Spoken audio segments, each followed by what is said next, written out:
So, hello everyone. It's Shaheen here at BWA Burnley. Here today with two people. I'm here with Mariam, who's part of the Sheba Women's Project, and we're here with a young gentleman whose name is Saleh. Am I right? Is that right? Yeah, Yeah. that's fine. Yeah. Okay. And Saleh, tell us a bit about yourself first. Um, I'm 20 years old. I'm a university student studying in Preston. I'm not really sure what else I can say. Okay, Saleh, excellent. That's cool. So, what are you here to talk about today? I'm just talking about my project, really. What I'm working on, hoping to get some reach for it, letting other people know about it, possibly getting involved as well. Okay, so what is that project and what does that entail for somebody who doesn't know anything about what you're doing and what it is that you're working on? I'm creating a platform where people can consume stories, they can read it, but they can also interact with it like a game. Okay, so as part of stories go, is it bit like a book, online digital book, Amazon Kindle, so you can go there and buy books? It's like an e-library or something like that. Is that what it is? No, so there'll be a website and an app, but the website will be released first. It's something anybody can access and they can look at the stories from there. All right, so cool. That's what kind of stories is it? Stories that you're writing yourself, or is it stories that's already existing? How does it work? So the beauty about the platform is that it's going to be what other people create. It's not going to be what I create, but it's going to be what those people that are skilled at creating stories and designing and art, they can come onto the platform, they can create the stories that they want. So the idea is to have a wide variety of genres out there. Right. So you're basically making a platform for not just for yourself. It could be community, it could be even teachers from schools. It could be anyone really who's got a skill set and they can write books. Also, you mentioned drawing as well. Is that right? Yeah, so that's actually the sort of the main purpose of it. Stories. So it's more of a visual oriented story platform. Okay, So cool. the designers and the artists will create their story. It can be whatever. It can be about whatever, but they can then use the actual platform to make it progressive, to keep it flowing, to add options and interactivity to it. Which kind of people would be using this the app or the software that you're developing? So there's two categories for this. First are the actual creators, the people that are skillful at art in whatever form it may be. And the second is the consumer, the people that just want to, consume it. I have thought about this, and the two main audiences that I'm targeting first are children. After all, children very creative, they love stories and they love anything like it. It's why platforms like TikTok are so popular for children in the young age group. And the second is for more our age, the people that are teenagers and young adults. As platforms like these are most popular amongst them, they love, people that love books, especially genres that are creative. So it's for those sort of people. So yeah, that's what I had in mind as well when you mentioned this. It's both the people that can create and also that just want to, look at the stories and read through them. And is there something like this already existing, like we can take example of? So it also goes into competitors, this sort of topic, but there's nothing inherently like this. The closest you've got Webtoon and similar companies like that. But again, they just platforms where people can create mangas and comic books and people can read them. But again, they're not interactive. The closest thing so far that I've found are, app stores, apps on the App Store. But even then, they're stories that the developers have created, they're hard coded. It's not something, anybody can just go and create. So at the moment, there's nothing inherently like what I've described. Okay, that's cool. So basically, it's an idea that's new. It's not been done before. And I get the feeling that I'll probably be wrong here now because obviously I don't know much about coding and things like that. But is it something along the lines of AI? Would you say AI is involved as well? No. So at the current stage, no. The idea here is to reward the actual creators and artists. The possibility of whether AI could be used in the future is there, but the whole thing about art and people creating stories is the fact that it's unique is, down to the author and the person that's actually making it. And I want to keep that originality there.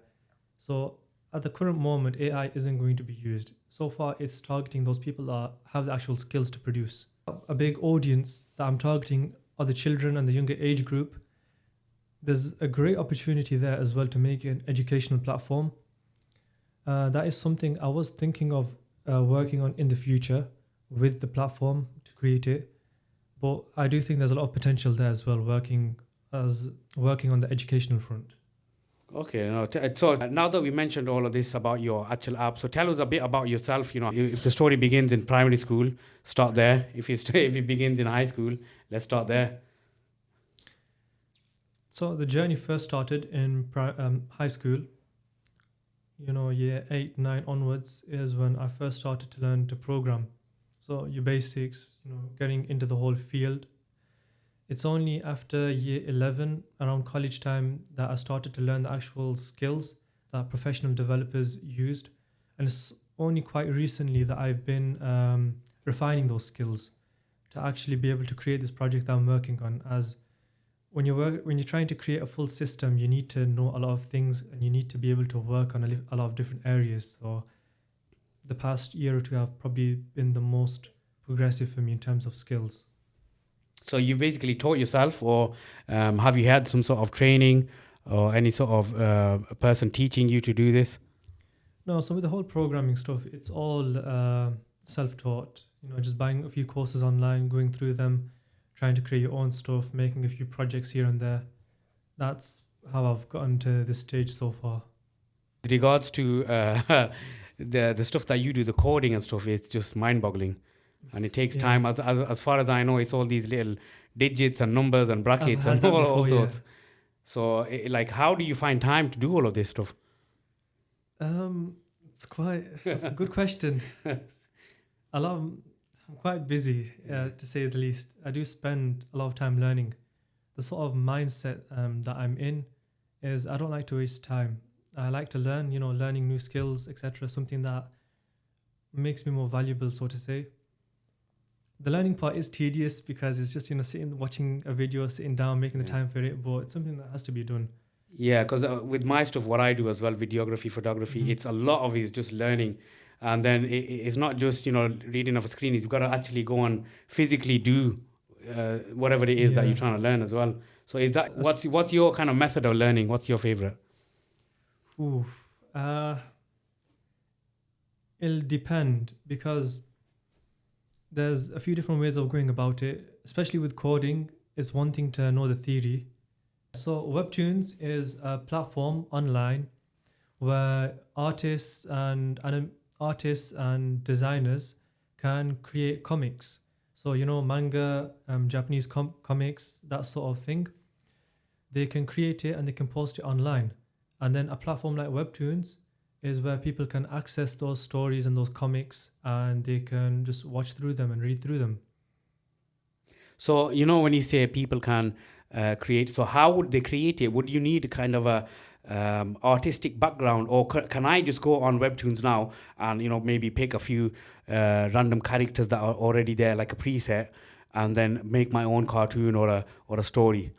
It does require a certain skill set and a certain amount of skills. So I'm not clever enough for that, right? Is that what you're saying? No, I'm saying is that if you were to have a blank canvas in front of you, like maybe you're painting or you're drawing or something, it's all down to you whether you can actually draw. So a platform like that is orientated for creators like that. But the stories and the comics that are on there are read by hundreds of thousands of people, millions. It's a very popular platform with a very large demographic. So say someone that doesn't have any skill set whatsoever decides to use AI, would you stop people from using AI on Loomverse, or are you an advocate of any type of story? That's something that I would address in the future. As it stands right now, I wouldn't allow it, primarily because I started this with the goal in mind that it'll be a platform for the people that can create and for people to be able to consume that originality. With art, there's a bit of a moral line, if it's basing it off other people's art and creating something from that, is it still original? But as it stands right now, I wouldn't. But in the future, I'd have to review it again. Yeah, like on TikTok, I see so many artists absolutely hate AI. It's like one of the biggest things that's slandered. It's also understandable because the way AI works is that it looks at lots of data. So if it's creating a story for you, then it would have looked at the story of other people, loads of different stories from the past, the different genres, and it uses that to then create something new from it. And when it comes to generating images, it's the same process. So if it's creating, something that an artist can create, there's a bit of a moral dilemma to it. But at the same time, it also takes the originality away from the real art. Like you mentioned on TikTok as well, there's a lot of people that get a lot of hate for creating very realistic, art pieces. Yeah, I've seen that And too, actually. it's very wrong at the same time because people can't tell the difference either. Of course, if you've looked at it yourself and you can see the patterns, you can tell, but for most people, they can't tell. And that's something that puts a lot of people off. It's also something that, gets a lot of hate towards creators. And it's something that needs to get regulated, but no one's really done anything about it. So, say for example, someone wants to use characters that already exist, I don't know, like Anna and Elsa, but they want to add their own type of storyline to it. Is that something you wouldn't allow? Because you mentioned that that's kind of what AI does. It takes its own stories. That's sort of going into two different directions. Like if you ask AI to create a character for you that's original, that's not really based off anything, then it could do that. But specifically in regards to my platform, obviously, because you're talking on a public level, there's copyright laws and that sort of thing. So that's obviously going to be something that's enforced. Well, has to be. What is it that makes it easier, let's say, to use your platform rather than Webtoons? Or what's the benefits? It might not be easier in the general sense, but It depends on what you're targeting. The difference here is that this platform, people can actually play it. So those games where you used to have That episode, or yeah, so- that was yeah, so- drama back in the day. like Episode, or maybe those text-based games. I think I know what you're talking about. My son, he's into Minecraft. Mm-hmm. So on Netflix, there is it's a Oh, story series mode. or story, Yeah, but as well as, or you can choose. If you want to exactly. go this way and go that way. So it was pretty cool. I thought, wow, that is a good idea. Is that what you're trying to do? You've hit the nail head on. Finally, 30 minutes in, and now I understand what you're trying to do. So Okay. those games where they let you choose your own path, like let you pick which direction you want to go in. That's essentially what this platform is going to be tailored around.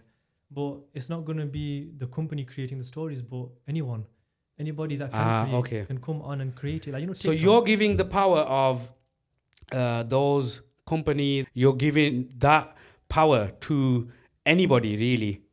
Is that right? Anybody who can use this platform. Yeah. So like you mentioned, the Minecraft story mode game, they gave you the option, but at the same time, everything that was presented to you was created by the actual company. So that's where we're planning to differ. Anybody can come on, create their story, allow you to interact with it, pick your own path. They'll be the ones creating all that. Right now, I'm just making the platform that allow them to do that. Right. So basically the story is anything you want to make it, basically. Yeah. I mean, if there's an animator or an artist in Burnley, Manchester, or wherever, and they want to make a game surrounded about exploring this fantasy world, whatever, they can do that. If they want to if someone else wants to pick a different genre, make it completely, child orientated and in space or something, do you want to save a planet? Do you want to go? Yeah. I know what story I'd make. How much money would you want to make? So I just want to make like loads of millions. I'll just make loads of millions. Yeah. Every episode, you want to times it by 10. Every episode, that's right. Yeah. So the potential is literally endless. It's about creativity, and there's no endlessness to that. There's no end to it. Okay, so how far are you into finalizing and completing this Is it software? Am I right by saying software? I'd say platform would be more accurate. Right, okay. So I'd say I'm over the 50% mark. I'm currently working on the actual story engine where the artist will be able to upload and create and, actually piece it together. Yeah.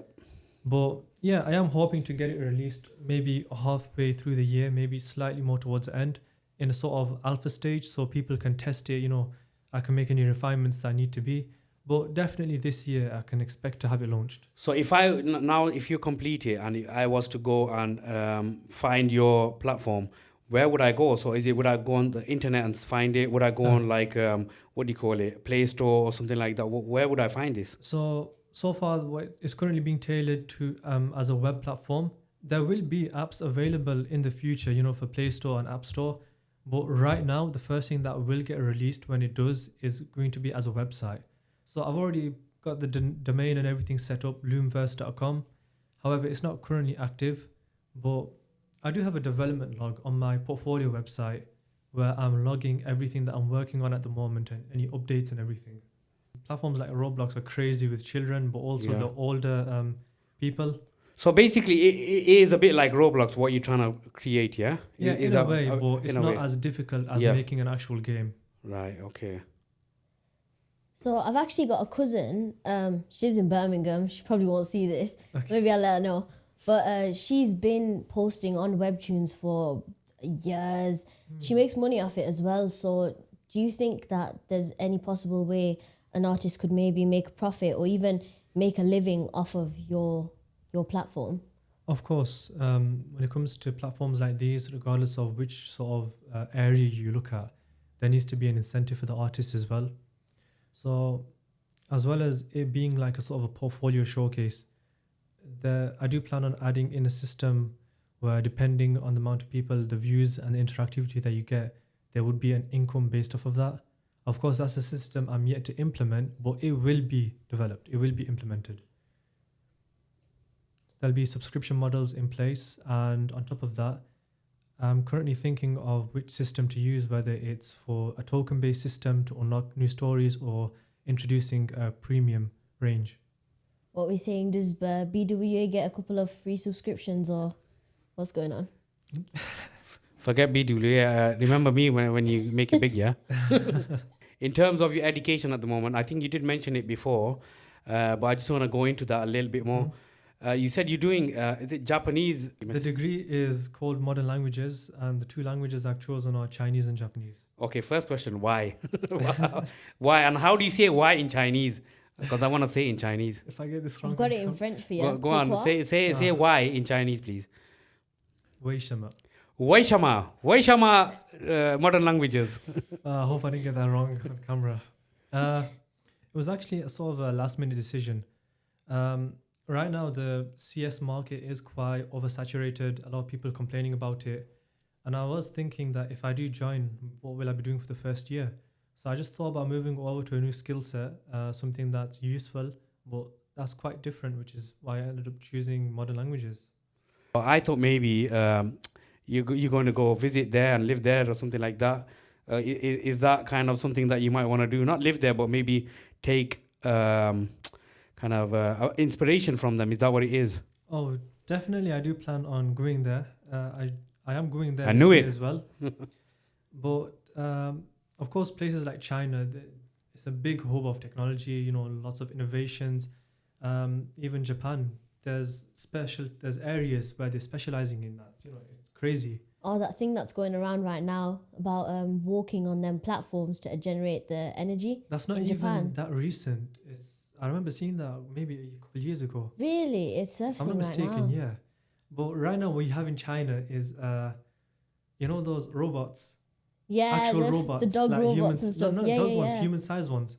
I think it was the German Chancellor. He's actually gone there at the moment, and he was introduced by a dance from these robots.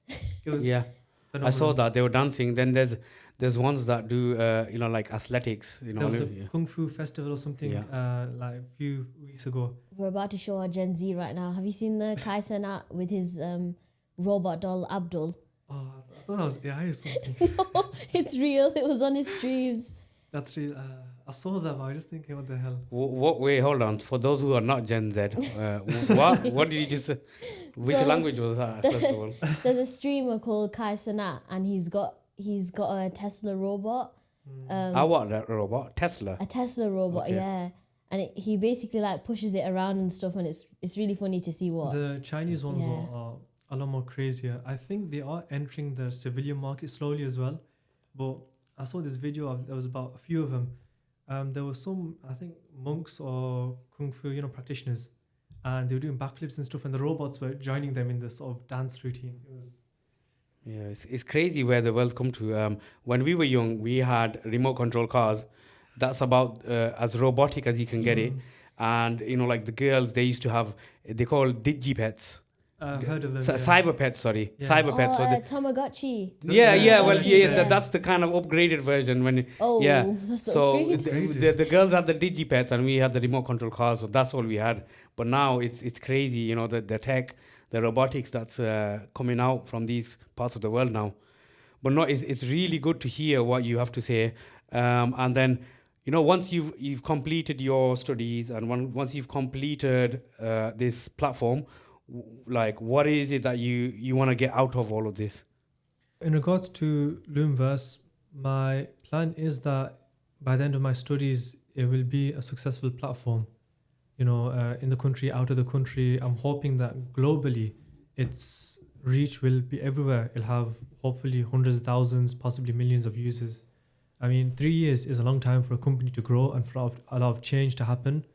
And as for my actual studies, I do plan on going abroad, experiencing new things, technology-wise, seeing what's currently out there, and hopefully getting into tech quite a lot more. Educational platforms and universities, high schools, primary schools are always looking to use other platforms that provide an educational benefit. And I do hope as this gets developed more and more that I could actually see collaborations like that happening. It's something I would love to see as well, because you're actually benefiting people firsthand as well. After Loomverse, is there an after Loomverse? Do you know what I mean? So would you say finish off the project and move on to making maybe another platform or another app? Or do you think Loomverse is kind of more of like it would be developed over your whole life kind of thing? So, like I said, it's a startup. I'm hoping that will also be the sort of definition of a legacy. The start of something new, but something that lasts. I do hope that the next few years will see its growth, but it's something I would like to then stay and be a part of. Mainly because I've spent a lot of nights, staying up till very late, developing it, working on it, creating the systems for it. So it's something I've invested a lot of my own time into and wealth into. It's something I'm sort of, putting all your eggs in one basket. I'm sort of doing that with it. I hope your studies go very well. And maybe soon, next time you come back, we can speak in Japanese. I'd love to hear you speak some Japanese. Tell me 2 phrases in Japanese if you know it. Let's see. Let's test your abilities. What would you like to hear? Anything, go on. Whatever you know. Something polite and something rude. or 2 things polite actually. Do you want me to give an introduction in Japanese? Go on. I don't know how far you are with your Japanese studies. So Okay. if you can say a sentence, then go for it. If you can say Shakespeare poetry, then go for it. Don't think I'm on that level, but I'll just give a basic introduction. So, Ohayo gozaimasu. Watashi no namae wa Sarufu desu. Watashi wa gakusei desu. Hello. Good morning. My name is Saleh and I'm a student. Very good. Very good. Wow. My Chinese is You know what? a bit modified. The only thing is it's not morning, so I don't. You failed. You failed, yeah. So what about Chinese then? Give it a go in Chinese. Let's see. Okay, I actually had a speaking exam on this as well about a week ago. 你好吗？我叫萨利赫，我目前在兰开舍大学学习。谢谢你. What does that mean? What does that mean? Have I got that right? No, so thank you is 谢谢.谢谢. Have I said it right? 谢谢. 谢谢. The tones are off, but 谢谢. it's understood. It's understandable. Someone's gonna hear this part. They'll be really confused. Do you know where I learned that from? Skip a bit far. I learned that from the movie Rush Hour. I don't know if you watched it. Of course. Yeah, I haven't seen rewatched the it show. the other day actually. Yeah, it's a great movie. Yeah. So no. Anyway, it's nice to meet you. Thank you I wish all the best for you, and I hope you get your platform ready and sorted ASAP, inshallah, and maybe a success as well. Yeah, inshallah, definitely, and jazakallah for having me. And don't forget us when you're rich and famous. How could I forget? I'm hoping for a cut at least. Quote. Yeah. We'll see. We'll have to see with that one.